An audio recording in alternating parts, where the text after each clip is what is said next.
जय जय राम। ताहि देई गति राम उदारा, सबरी के आश्रम प्रभु धारा। सबरी देखी राम ग्रह आए, मुनि के वचन समुझ जिय भाई। उदार श्री राम जी उसे गति देकर सबरी जी के आश्रम में पधारे। सबरी जी ने श्री रामचंद्र जी को घर में आते देखा। तब मुनि मतंग जी के वचनों को याद करके उनका मन प्रसन्न हो जाता है। सर सिज लोचन बाहु विशाला, जटा मुकुट सिर बन बनमाला। श्याम गौर सुंदर दो भाई, सबरी परी चरण लपटाई। कमल सदृश नेत्र और विशाल भुजा वाले, सिर पर जटाओं का मुकुट और हृदय पर बनमाला धारण किए हुए सुंदर सांवले और गोरे दोनों भाइयों को चरणों में श्री सबरी जी लिपट पड़ती हैं। प्रेम मगन मुख बचन नावा, पुनि पुनि पद सरोज सिर नावा। सादर जल लई चरण पखारे, पुनि सुंदर आसन बैठारे। वे प्रेम में मगन हो जाती हैं, मुख से वचन नहीं निकल रहा है, बार बार चरण कमलों में सिर नवा रही हैं। फिर उन्होंने जल देकर आदर पूर्वक दोनों भाइयों के चरण धोए और फिर उन्हें सुंदर आसनों पर बैठाया।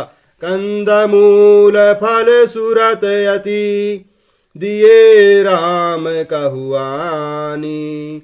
प्रेम सहित प्रभु खाए, बारंबार बखानी। उन्होंने अत्यंत रसीले और स्वादिष्ट कंद मूल और फल लाकर श्री राम जी को दिए। प्रभु ने बार बार प्रशंसा करके उन्हें प्रेम सहित खाया। पानी जोरी आगे भई ठाड़ी, प्रभु ही बिलो की प्रीत अति बाढ़ी।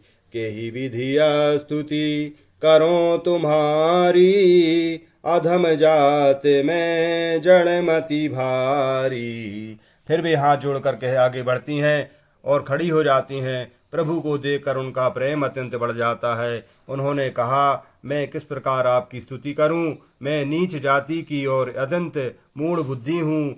अधम ते अधम अधमे अति नारी, तिन मह में मति मंद अधारी।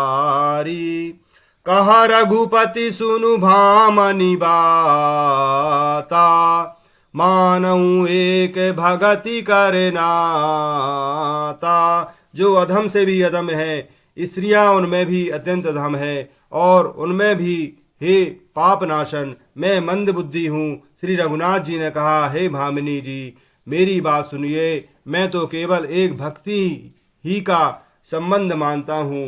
जाति पात कच कुल धर्म बढ़ाई, धन बल परिजन गुण चतुराई।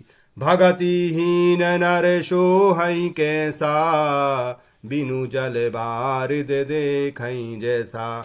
जाति पाति कुल धर्म बड़ाई धन बल कुटुंब गुण और चतुरता, इन सब के होने पर भी भक्ति से रहित मनुष्य कैसा लगता है? जैसे जलहीन